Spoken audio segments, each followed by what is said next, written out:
Hello,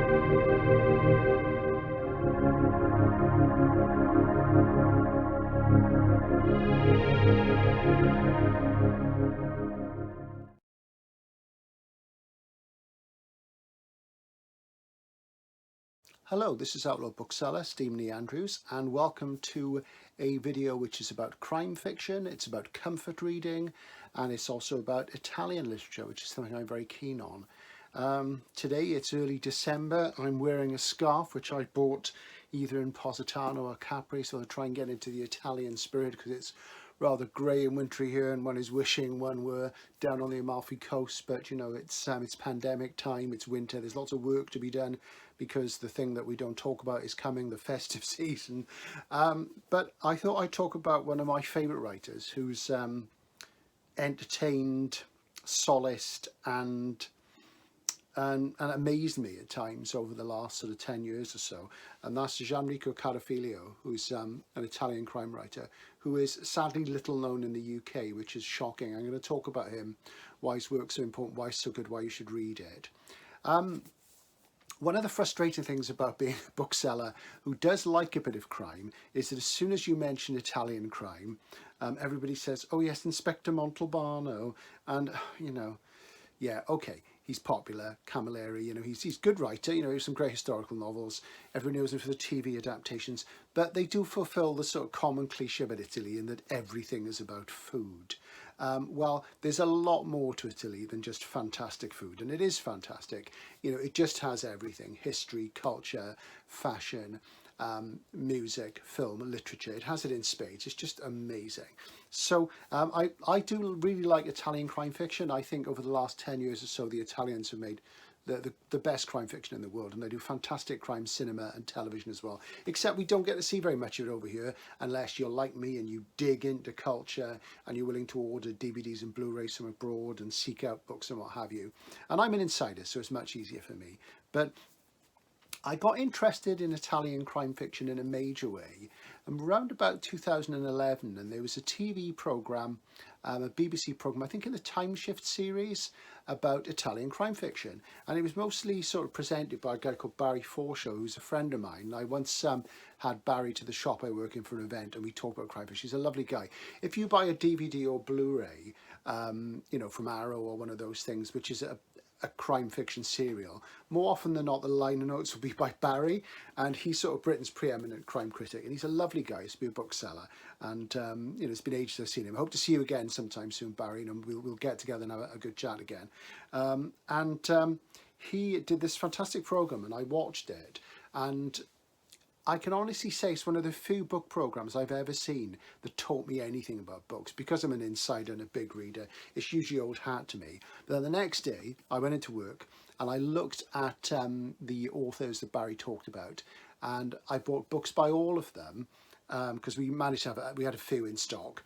And the only author he didn't mention, but who I also bought a book by, was GIANRICO Carofiglio, and he turns out to be my favourite. So that's what got me going on the Carofiglio trail.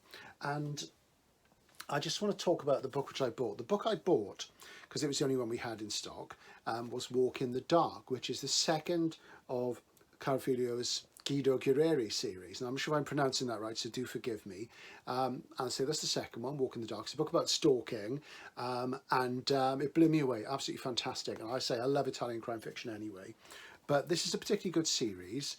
So in the years since, I have sold hundreds of these, and I've converted a lot of people in Bath to this series, and they are absolutely fantastic. And the way I describe them is they're kind of light and shade, and what they actually are is legal thrillers, but they're not sort of John Grisham type thing or Scott Turow.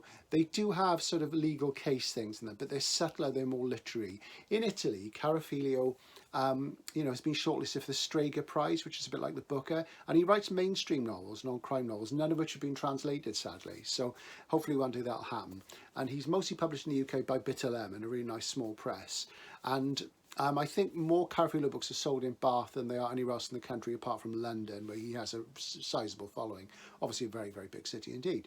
So just to talk about these, Guido Guerrieri is the central character. He's a criminal advocate, a lawyer. He mostly represents criminals, which he doesn't like doing.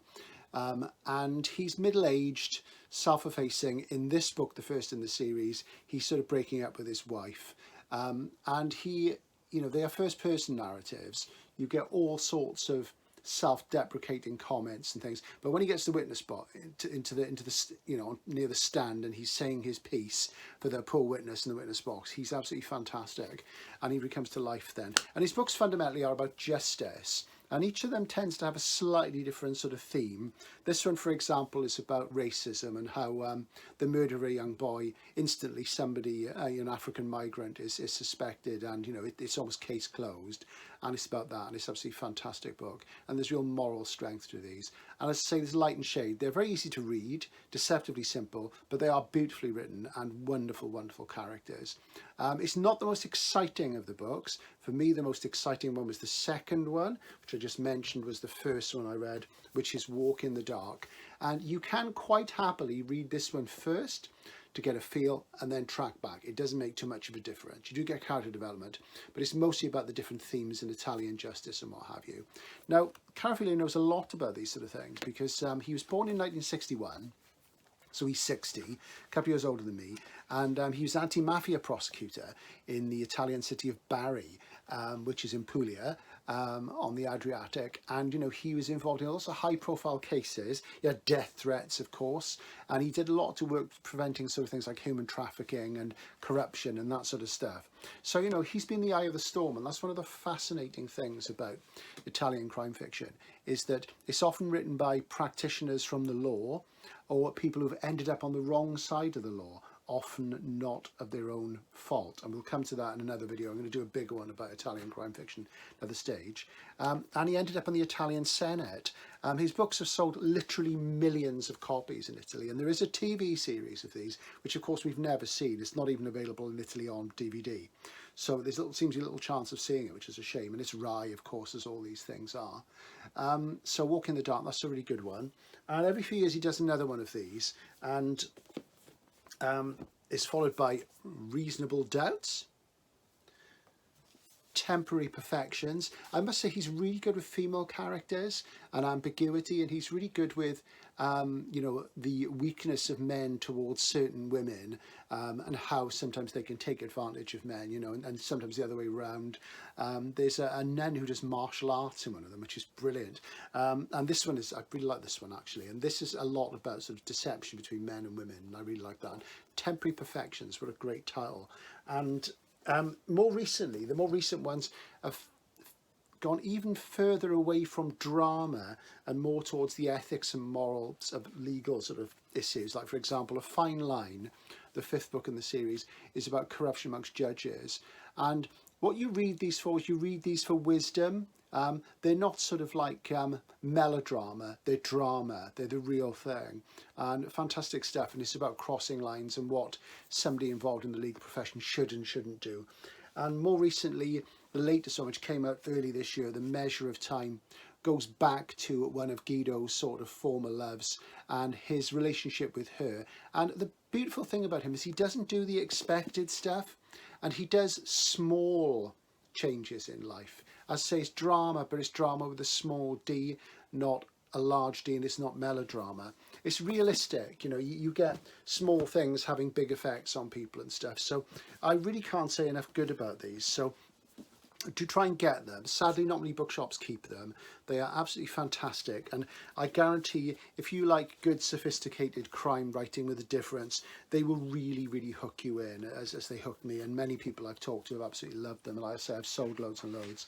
I actually got GIANRICO to do an event in the bookshop I work in a few years ago, and so all these are signed, but as you can probably see there, that's actually just a little label, a book plate, the signed, because I set up an event with him and it didn't quite come off, which was really sad, because he started producing a new series, only the first of which has been published yet, and that's Cold Summer. This was about 3 years ago, and this again was based on his experience as an anti-mafia prosecutor, and it's about a Carabinieri officer.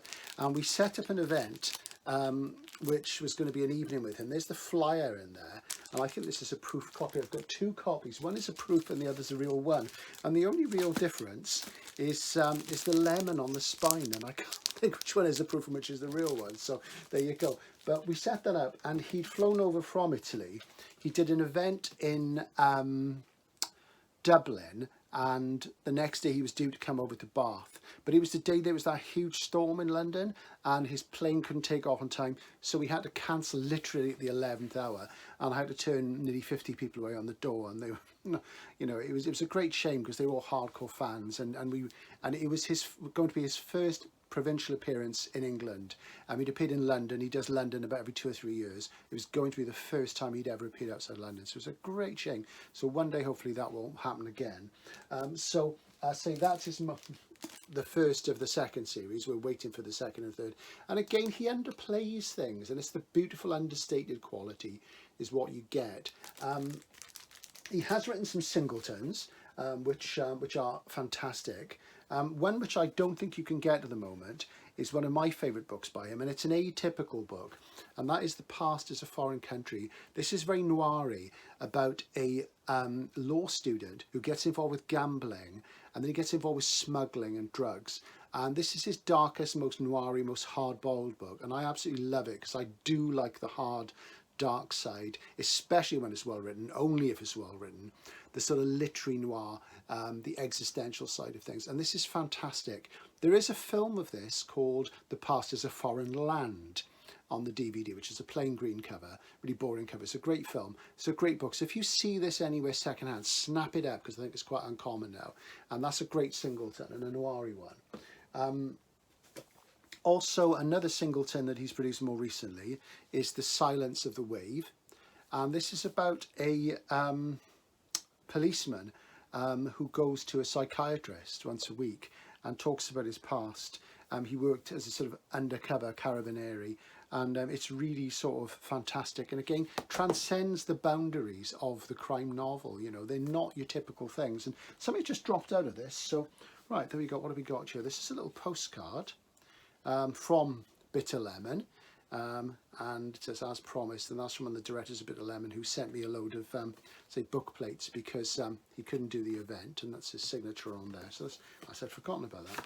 And I mean, this wonderful stuff, you know, it's really well crafted, and it breaks the mold. It gets you out of the formula of crime fiction, and yet they're wonderful comfort reads because of the fantastic, pellucid, smooth quality of the prose. Something else to watch out for is a little anthology from Mackelho's, great publisher. There have been a few of these, and there's one called Judges. This one's called Cocaine, and I picked this one out because it has 3 novellas by my 3 favourite Italian crime novelists. Now, this is out in paperback and it has been for a few years. So there's a novella by Massimo Carlotto, who has the blackest noir heart in crime fiction today, and who's a superb writer. One by Gianrico Carofiglio, and also one by Giancarlo de Cataldo. Now, de Cataldo is a magistrate, a judge from Rome, and he wrote Romanzo Criminale, with the novel, which has been made into a film and a TV series. He also wrote Sabura with Carlo Bonini, and The Night of Rome, its sequel, and Sabura has been made into a feature film and a Netflix series. These are all things you should watch if you're interested in Italy and Italian crime. They're superb. And Carlotta too, he's absolutely brilliant. I'll talk about these guys another time. So that's Gianrico Carofiglio, a fantastic read. He's a great read if you're not normally a crime reader, because he is realistic. He doesn't stick to genre conventions too much. So it's really satisfying stuff. I can't say enough good about them, and they're wonderful entertainment. So that's the first one in the series. You can comfortably read that one. I wouldn't do it any other way. This one is more exciting than the first one. This kind of sets the scene. It's not a bad book. It's a great book, but this is a fantastic book. So that's Gianrico Carofiglio. I'm hoping one day we'll get to meet him. He deserves a lot more attention. And the thing I will say about Italian crime fiction is the Italian crime writers who are translated are all different.